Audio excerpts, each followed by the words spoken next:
Shalom everyone, dominion shorts में आप तमाम लोगों का बहुत बहुत स्वागत है। परमेश्वर चाहता है कि हम एक ऐसा जीवन जिए जो भक्ति, धार्मिकता और उसके सामर्थ का जीवन हो, और इसीलिए उसने हमको सब कुछ प्रदान किया है जिसके द्वारा हम वह जीवन यहाँ पर जी सकते हैं। हम में से कोई भी लोग यह नहीं बोल सकता है कि वह जीवन हमारे लिए उपलब्ध नहीं है।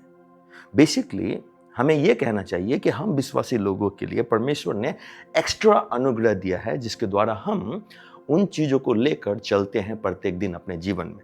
इसीलिए तो विश्वासी लोग अगर 7 बार गिर भी जाएं तो उनके पास में खड़ा होने का प्रावधान है, लेकिन जो संसार के लोग हैं, परमेश्वर का वचन कहता है कि पाप की मजदूरी उनके लिए मृत्यु है। तो आप देखिए कैसे परमेश्वर ने हम लोगों को एक विशेष अनुग्रह में रखा है, क्योंकि हम एक ऐसे अनुग्रह के नाव के अंदर हैं, बोट के अंदर है, जिसका नाम प्रभु यीशु मसीह है। तो अब हमें अपना ध्यान परमेश्वर के उस धार्मिकता, परमेश्वर के उस सामर्थ और महिमा में लगानी चाहिए, न कि अपना ध्यान संसार के चीजों में। जब आप संसार के पीछे भागते हो, संसार के चीजों के लिए, तो आपसे वह मूल छूट जाता है जिस मूल के द्वारा आपको ये चीजें प्राप्त होती हैं। इसलिए सुबह निर्णय लें कि भले ही आपके जीवन में कर्ज क्यों नहीं हो, बीमारी क्यों नहीं हो, बंद दरवाजे क्यों नहीं हो, लेकिन आप परमेश्वर के पीछे जाओगे, आप परमेश्वर के धार्मिकता के पीछे जाओगे, उसके सामर्थ्य के पीछे जाओगे, स्वर्गीय बातों के पीछे जाओगे।